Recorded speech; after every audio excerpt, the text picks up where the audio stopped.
The diagnostic strip on the cold lockup had been warm amber for a year, and the color of a thing kept alive, and at 0340 it went red. Hari Rao woke to the red the way other men wake to a hand on the shoulder. He did not move for a moment. He looked at the number under the red. -91 and climbing. The vial needed -112, and the vial did not have an opinion he could ask. The notice was in his queue, time-stamped 0200, which was the orbital admin's polite way of doing a thing while a man slept. There was a clause number. There was a name at the bottom, Auditor Imari, and the small gray seal of orbital administration that meant somebody upstairs had finally read the paperwork Hari's last job had generated and decided to tidy his record by tidying his bay. His cold lockup was over-spec. He'd bought it over-spec on purpose, a year and some ago, the week he carried a Vask vial off a dead transport and told no one. A reach-grade cryo unit drew real power, and real power was on the orbital's budget, and the orbital's budget was now at 0340, the thing killing the only object Hari owned that he could not explain. That was the elegant part, if you liked your bad mornings tidy. They were not coming to find the vial. They had no idea the vial existed. They had throttled the lockup to save a few watts toward an energy finding, and the throttle would warm the vial to ruin by mid-shift, and then at 0900, Auditor Imari would arrive to inventory the bay and scan with a Reach Customs wand, whatever was warming in the dark. A small Vask script vial, biological, recovered from a wreck whose salvage rights had belonged to a Suul clade, undeclared to Reach Customs for a year and some. That scan ended his license. It might end more than that. He had until 0900 to make it not be there, and he had until somewhere around mid-shift to make it still be alive. And those two problems pulled in opposite directions, which was the only kind of problem Hari trusted, because at least it was honest about hating him. He picked up the folded square beside the lockup, the child's drawing square he'd taken off the same wreck, 4 bright cord knots at its corners, a grammar he couldn't read, and put it down again. Then he got dressed the rest of the way and went to wake up a Suul. Iri-of-Six-Voices kept odd hours, which suited a broker who handled accounts across 9 time standards, and kept a small leased counter in the contract handoff wing where the strip lights still came in 3 colors because nobody had ordered the replacement run. Hari had not stood at that counter in a year. He had paid down the debt in his head 100 times since, and on the ledger not at all. The Suul was awake. Of course the Suul was awake. Mr. Rao, you have the bearing of a man arriving to settle something, which is a bearing I have waited some time to see on you, and which I observe from the hour and the state of your jumpsuit. You have not, in fact, come here to do. I need a stasis-class unit. Inert, licensed, small. In the next 4 hours. The compound visual band caught the wrong blue strip light and held on him. The 2 manipulator arms went still on the counter, which on a Suul was the equivalent of a human going quiet. In the next 4 hours. For a contractor with an outstanding obligation to this house and no contract in hand. You understand that the question you are asking and the question you are not asking are, this morning, the same question. Hari put the folded square on the counter. He didn't know why he'd brought it. He grabbed it on the way out the way you grab the thing that matters when the room is on fire. You saw it. At the handoff, last year, the bundle I had against my chest. You looked 2 seconds too long, and then you told me the courtesy of the contract had been performed with more thoroughness than the contract required. I've had a year to figure out that was you telling me you knew. My 5th voice worked Vask accounts for 40 years. He taught me the shape of a thing a Vask crew keeps cold past their own dying. I knew what you were carrying before you reached the bay door, Mr. Rao. I did not require accounting of it then. I am not certain I can avoid requiring it now. Then tell me what it is. plain. I've kept a thing cold for a year. And I don't even know what I've been keeping. The Suul's pace tightened. Not cold, the other thing. The careful slowing a Suul did around words that cost something. The Vask call it a continuance. When a hold is dying, too few left, the line failing, the births not coming. They take the last of a bloodline and keep it cold, and they carry it, not to a buyer, to a living hold that has agreed to carry the line forward when its own people can again. A continuance is a hold's whole tomorrow in a thumb of glass. The 6 who died on that transport were not freighting cargo, Mr. Rao. They were carrying someone's grandchildren to a place that promised to let them be born. Harry looked at the folded square with its 4 orange knots and thought about the part where it was a child's drawing and decided he was not going to be able to think about that part and also do the next 4 hours, so he put it away in the place he kept things he couldn't carry. Then I need that stasis-class unit. More than I needed it 90 seconds ago. The Reach is going to pull my cold lockup at Aero 900 and scan my bay on the way out. I have to move it into something they won't pull and won't read. And a stasis-class unit is something the Reach cannot pull because it draws below the threshold of every instrument the Reach budgets by. Your own people built to that finding to count watts they can see. And something the Reach will not read, because to a customs inventory, it is one licensed salvage component of a recognized trade category. And the category is the answer to the question. You have understood the whole of it already. You are only here because you do not have one, and I do. That was the thing about Iri. You came in with half a plan, and the Suul handed you the other half just to show you it had seen it first. You have one.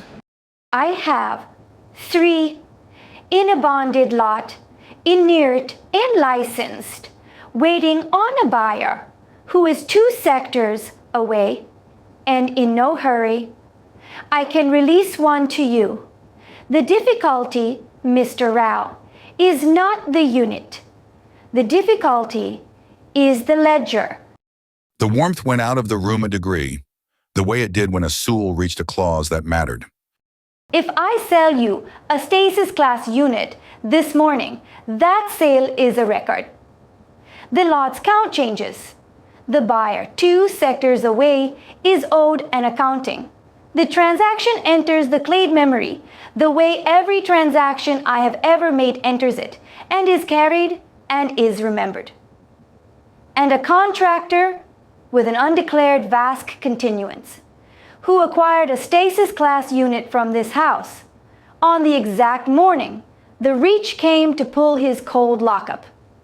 That is a pattern any clade can read, and the Suul forget nothing. I would be selling you the unit, and selling you the record of why you needed it in the same breath. I cannot protect a thing by writing it down. Hari had spent a year not asking the Suul for anything.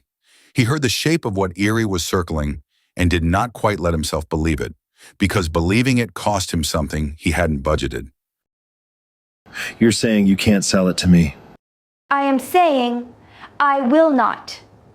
There is a difference, and my 6th voice, who took an interest in your species' habit of using a thing against its own purpose, and who is, I will tell you plainly, the reason your account has never been called.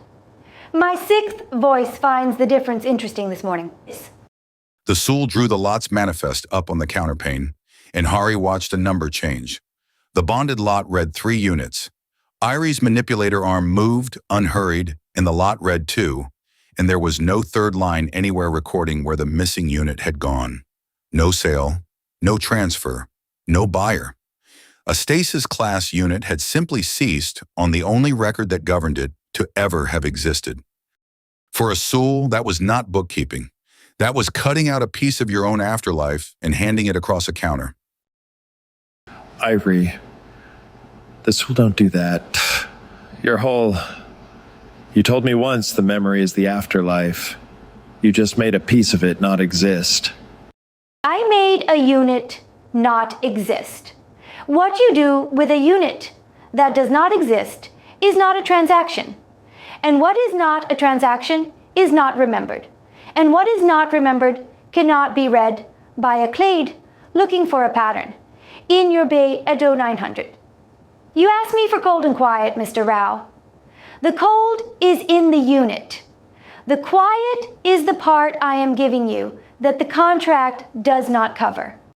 The warmth came back into the Suul's cadence then, just slightly, the small mercy at the end of a hard clause. Take it. The continuance was carried by people who died carrying it. It would be an imprecision to let it warm because the reach is counting watts. Go. You have, by my reckoning, rather less than 4 hours. Hari took the unit.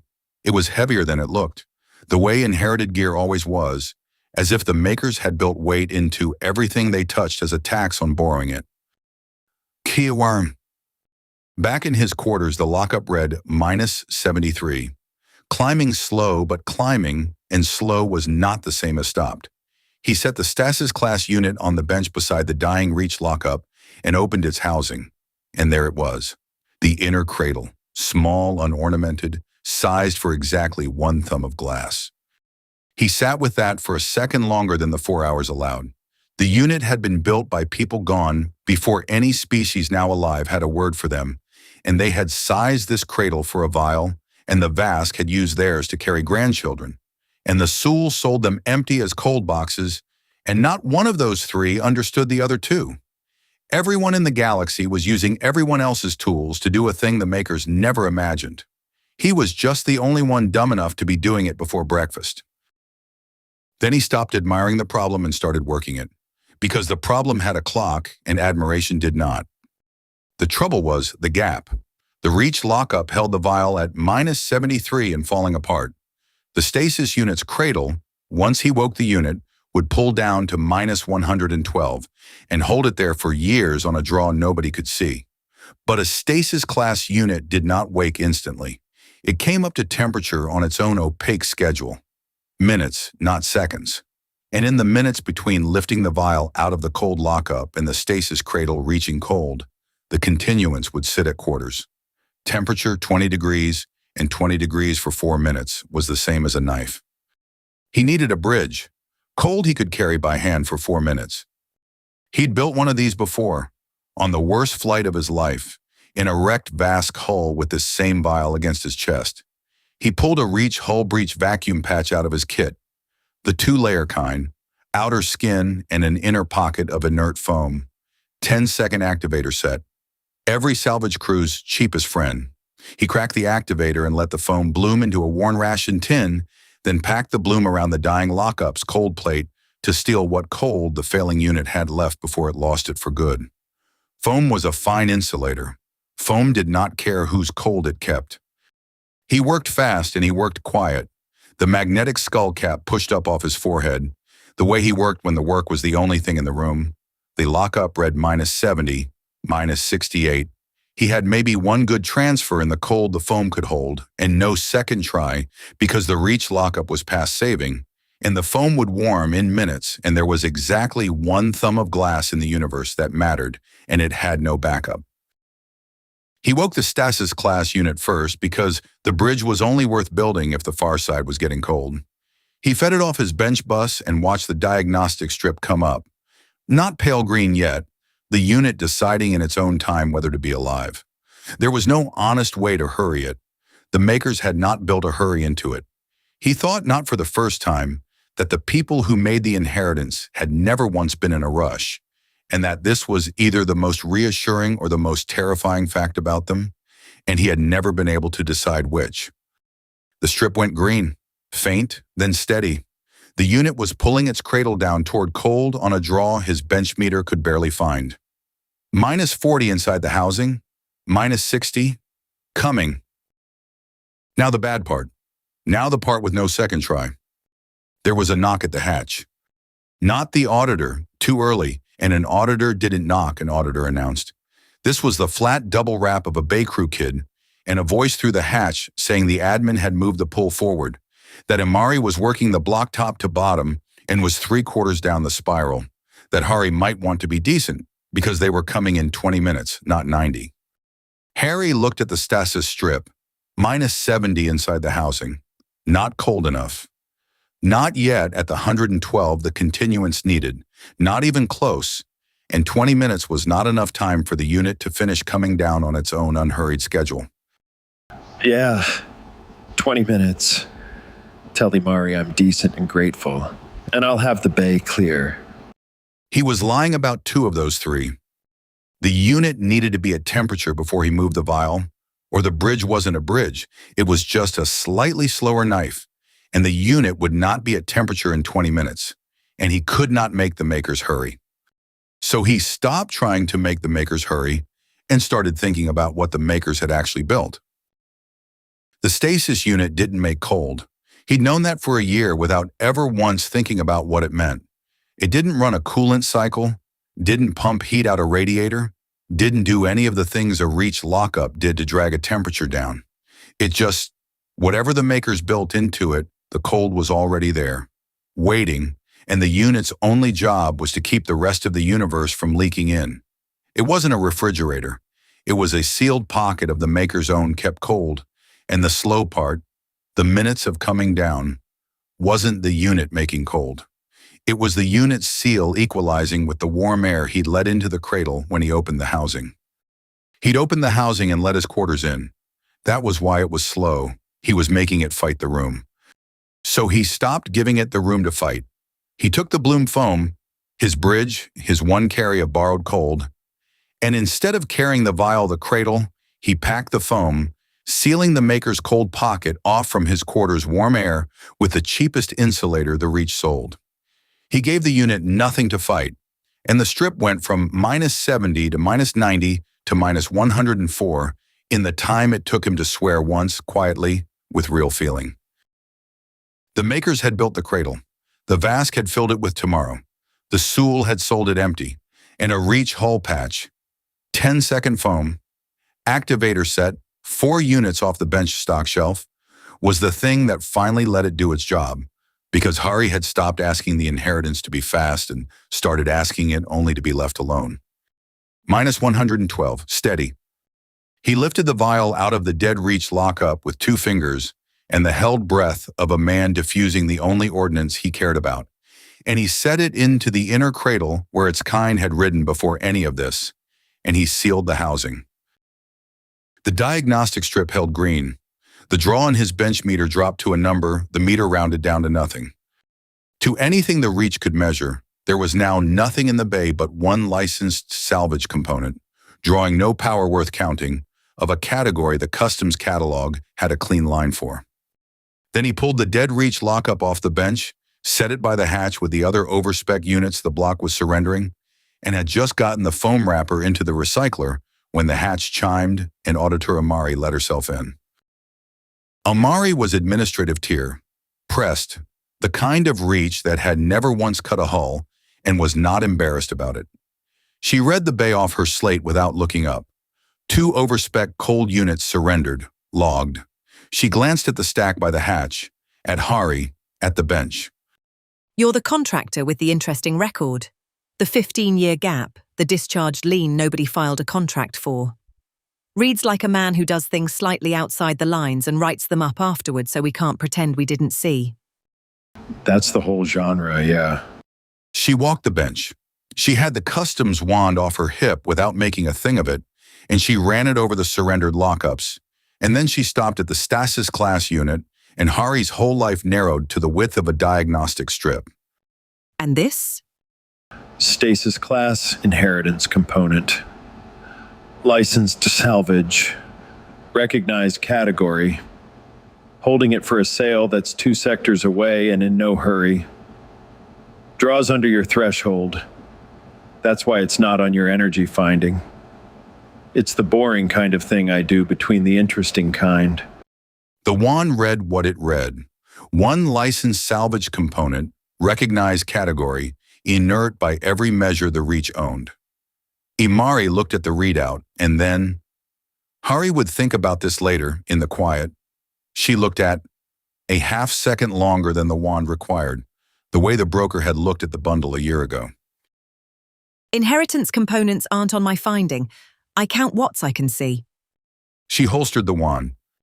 You'd be amazed how much of this orbital runs on things that draw under the threshold.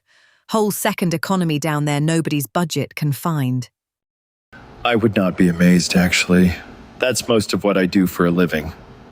No, I don't suppose you would. She logged the bay closed. At the hatch she paused. The interesting record gets more interesting, Mr. Rao, not less. One of these audits, the thing under the threshold's going to be something I have to count. Try to have it be boring when it is. And then she was gone, 3/4 down the spiral becoming all the way, and the hatch sealed and the bay held nothing the Reach could see. Hari sat down on the bunk. The stasis strip glowed steady green on the bench, drawing nothing, holding -112, holding a holds hold tomorrow in a thumb of glass it had been built, by someone gone, to hold. The thing was alive and it was hidden, and it was his now in a way it had not been his this morning, because this morning it had been a thing he'd taken and not reported, and now it was a thing he had chosen, twice knowing what it was. He had a continuance in his quarters. Somewhere there was a living hold that had agreed, once, to carry a line forward, and 6 people had died trying to get this to them. And Hari did not know the hold's name, did not know if the agreement still held, did not know if the line could even be carried after a year, and some in a Reach cold box in a Suul ghost unit. He knew only that he was the one holding it, and that holding it was now a thing he could not unchoose, which was the only kind of thing Hari ever ended up holding. He picked up the folded square with its 4 orange knots.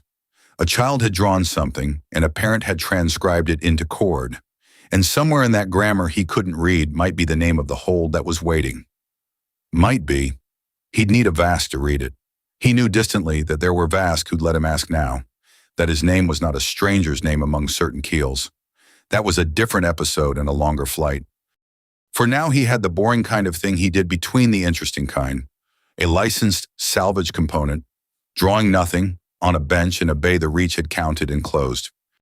He almost let it go at that. He'd earned letting it go at that. But he kept turning over the one part that didn't sit. Iri had not sold him the unit. Iri had it, taken a piece of the Suul afterlife, the memory that was the whole of what a Suul was, and cut it loose so that no clade would ever read this morning in Hari's bay. A Suul did not do that. A Suul could not do that. The way a human could not choose to stop their own heart by wanting to. And Iri had done it for a continuance Iri had no stake in, on the strength of a 6th voice that found Hari and had asked for nothing, which was the part that didn't sit, because a Suul who asked for nothing was a Suul who had decided the asking came later, on terms they'd already chosen. Hari had spent a year owing this Suul a debt he could measure. Now he owed one he couldn't. He looked at the green strip a while longer. Then he reached over and pulled up the least counter's open channel on his bench pane. Not to thank Iri, a man did not thank a Suul for a thing that did not happen. But because there was a question he had to ask before he could sleep, and a year of not asking it had been long enough. He typed. He watched the channel, the little marker that meant the message had landed and been read, and that a senior broker who answered everything was, this once, choosing the length of the silence. The reply came after a while, one line, no clause, no condition, which from Iri was its own kind of answer. To see what you do next. Hari put the pane down. On the bench, the strip held green and steady and patient, the way the makers had built everything they touched to be patient, and somewhere 2 sectors away, a buyer waited on a unit that no longer existed, and somewhere among the moving keels a hold waited on, a tomorrow it had stopped expecting, and a Suul who had unwritten a piece of its own afterlife waited, patient as the gear, to see what Hari Rao did next. He turned off the lamp. The green held in the dark, drawing nothing, keeping everything. He spoke to the green in the dark, the way he talked to equipment that was behaving. Yeah, me too.